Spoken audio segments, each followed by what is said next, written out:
آج ویو 360 میں معاشی بحران کے دوران ایک اور عید، کیا شہریوں میں جوش و خروش پہلے جیسا ہے؟ جو جانور پہلے سیزن میں تقریباً مل جاتا تھا 1.5 لاکھ تک کا تھا، وہ 2.25 لاکھ روپے مانگ رہے ہیں۔ قربانی کے جانوروں کا کاروبار چمڑے کی صنعت کو کیسے متاثر کرتا ہے، جانیں گے آج کے شو میں۔ آج سے 25 سال پہلے بھی یہ $1 بلین پہ کھڑی تھی اور آج بھی $1 بلین پہ کھڑی ہے۔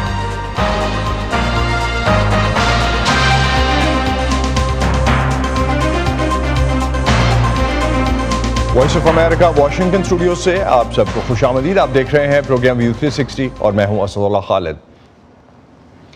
دنیا بھر میں تہوار کاروباری سرگرمیوں میں اضافے کا ایک اچھا موقع سمجھے جاتے ہیں، جس سے عام طور پر ملکی معیشت کو فائدہ ہوتا ہے۔ پاکستان میں عید الاضحیٰ کے تہوار کی بات کریں تو اس سے منسلک کاروبار کا حجم کئی سو ارب روپے تک رہتا ہے۔ عید کے موقع پر ہونے والی اس کاروباری ایکٹیویٹی کا کتنا فائدہ ملک کی مجموعی معیشت کو ہوتا ہے، اور کیا پاکستان کا معاشی ماڈل ایسا ہے کہ وہ اس موقع سے فائدہ اٹھا سکے، اس پہ بات کریں گے پاکستان میں عید کے موقع پر آج کے اس شو میں۔ اس بار یہ عید پاکستانیوں نے ایک ایسے معاشی بحران میں گزاری ہے جہاں گزشتہ ماہ مہنگائی کی شرح ملک کی تاریخ کی تقریباً بلند ترین سطح پر رہی۔ پاکستان کے معاشی بحران کے اثرات اور مختلف پہلوؤں پر ہم اکثر اپنے پروگرام میں بات کرتے رہتے ہیں، لیکن اس بحران کا اثر عید کی خریداری پر، خصوصاً قربانی کے جانوروں کی خرید و فروخت پر بھی ہے۔ پاکستان میں مال مویشی ملک کی مجموعی پیداوار کا 11% ہے اور اس کا زیادہ تر تعلق دیہی علاقوں کی معیشت سے ہے۔ پاکستان ٹینرز ایسوسی ایشن کے اعداد و شمار کے مطابق عید الاضحیٰ کے موقع پہ قربانی سے جڑے کاروبار کا حجم 500 ارب روپے کے لگ بھگ ہے۔ چمڑے کی صنعت سے منسلک ماہرین کے مطابق عید کے موقع پر ملک میں تقریباً 63 لاکھ جانور ذبح کیے جاتے ہیں۔ گزشتہ چند برسوں میں اس تعداد میں کچھ اتار چڑھاؤ رہا ہے، جیسا کہ 2020 میں کرونا کی عالمی وبا کی وجہ سے ان میں کمی دیکھی گئی، اور اب مہنگائی کی وجہ سے اس سال قربانی کے جانوروں کی خرید و فروخت میں کمی کا اندازہ لگایا گیا ہے۔ اس عید پر قربان ہونے والے ان جانوروں کی کھالوں کا براہ راست تعلق ملک کی چمڑے کی صنعت سے ہے۔ پاکستانیوں کو اس سال قربانی کے جانور خریدنے میں پریشانیوں کا سامنا رہا ہے۔ اس صورتحال میں پچھلے سال کے تباکن سیلاب کا بھی عمل دخل ہے، کیونکہ سیلاب کے دوران مویشیوں کی ایک بڑی تعداد ہلاک ہوئی اور زرعی رقبہ زیر آب آنے سے چارے میں بھی کمی آئی۔ تو ایک طرف جہاں مویشی منڈیوں میں جانوروں کی قیمتیں پچھلے سال کی نسبت 2 گنا رہیں اور خریدار مویشیوں کی قیمتوں سے پریشان نظر آئے، وہیں مویشیوں کے تاجر اور بیوپاری جو دور دراز علاقوں سے کراچی کی اس منڈی میں آئے تھے، ان کا کہنا ہے کہ چارے کے علاوہ مویشیوں کی ٹرانسپورٹ کا کرایہ بھی بہت بڑھ گیا ہے۔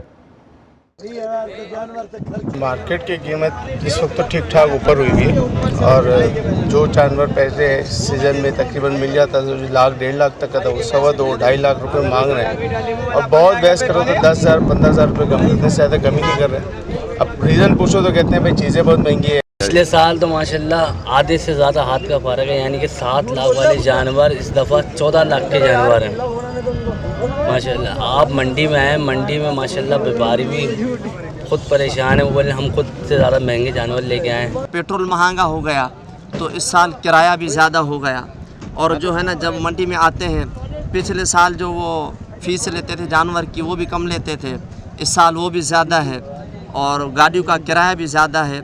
تو اس چیز کو مد نظر رکھتے ہوئے جانوروں کا ریٹ جو ہے بہت زیادہ ہو گیا ہے، اور یہاں تک آ گیا ہے کہ جو جانور پچھلے سال ہم جو 1.5 لاکھ میں بیچتے تھے، اب اس سال کم سے کم وہ جانور ملتا ہے 2,40,000 اور 2.5 لاکھ تک۔ یعنی مین وجہ یہی ہے کہ جانوروں کا جو کھانا وغیرہ کھلاتے ہیں نا، ان کی رقم زیادہ ہے۔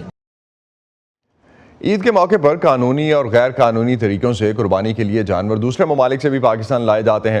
ان میں زیادہ تر اونٹ اور بھیڑیں شامل ہیں۔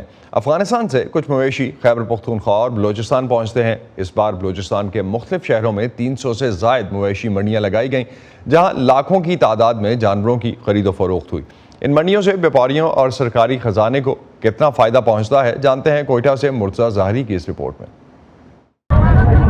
اس وقت میں کوئٹہ کے ایک مویشی منڈی میں موجود ہوں، جہاں لوگ سنت ابراہیمی کی ادائیگی کے لیے قربانی کے جانور خرید رہے ہیں۔ بلوچستان میں لاکھوں کی تعداد میں بھیڑ، بکریاں اور اونٹ گھروں میں پالے جاتے ہیں، جو کہ صوبے کی معیشت میں اہم کردار ادا کرتے ہیں۔ حکومت کے اعداد و شمار کے مطابق بلوچستان میں گلابانی کے شعبے سے وابستہ افراد کی تعداد 12 لاکھ سے زیادہ ہے۔ ہم نے جانور یہ ضلع گھوٹکی سے لائسنس سے یہ 3 مہینے ہم جانور گھر رکھتے ہیں۔ رمضان شریف جیسے ہوتا ہے نا، لے کے خرید ادھر پالتے ہیں،